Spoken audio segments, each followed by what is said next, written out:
12 போதையில்லா தமிழகம் அப்படின்னு அந்த நாளை கடைபிடிக்க வேண்டி நம்மளுடைய மருத்துவம் மற்றும் மக்கள் நல்வாழ்வுத்துறை சார்பாக ஒவ்வொரு பள்ளி கல்லூரிகளிலும் இந்த உறுதிமொழி எடுக்க சொல்லியிருக்காங்க.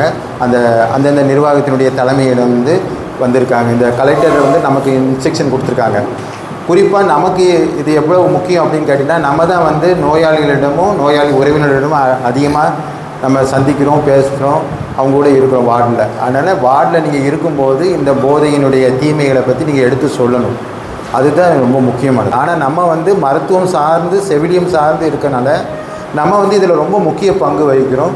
ஸோ இந்த நிகழ்ச்சிக்கு தலைமையேற்க வந்திருக்கும் நம்மளுடைய பிரின்சிபால் சாருக்கும், முன்னிலை வைத்திருக்கும் நம்ம துணை முதல்வர், மற்ற ஏனைய ஆசிரியர் பெருமக்களையும் கரவொலி எழுப்பி வருகன்னு வரவேற்று, இந்த மாதிரியான ஒரு வாய்ப்பு எந்த ஸ்டூடெண்ட்டுக்கும் கிடைக்காது, எக்ஸப்ட் நம்மளை மாதிரி நர்சிங் ஸ்டூடெண்ட்ஸ்க்கு மட்டுமே.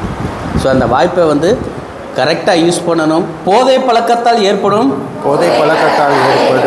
தீய விளைவுகளை நான் முழுமையாக அறிவேன்.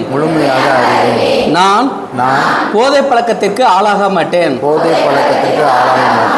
எனது குடும்பத்தினரையும் நண்பர்களையும் போதை பழக்கத்திற்கு ஆளாகாமல் தடுத்து அவர்களுக்கு அறிவுரை வழங்குவேன். போதை பழக்கத்திற்கு உள்ளானவர்களை மீட்டெடுத்து அவர்களை நல்வழிப்படுத்த எனது பங்களிப்பை முழுமையாக தருவேன். போதைப் பொருட்களின் உற்பத்தி நுகர்வு பயன்பாடு ஆகியவற்றிற்கு எதிரான தடுப்பு நடவடிக்கைகளின் மூலம்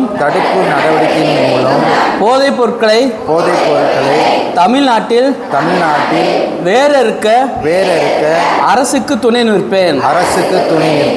மாநிலத்தின் வளர்ச்சிக்கும் மக்களின் நல்வாழ்விற்கும் நான் அர்ப்பணிப்புடன் பங்காற்றுவேன் என்று உளமாற உறுதி கூறுகிறேன்.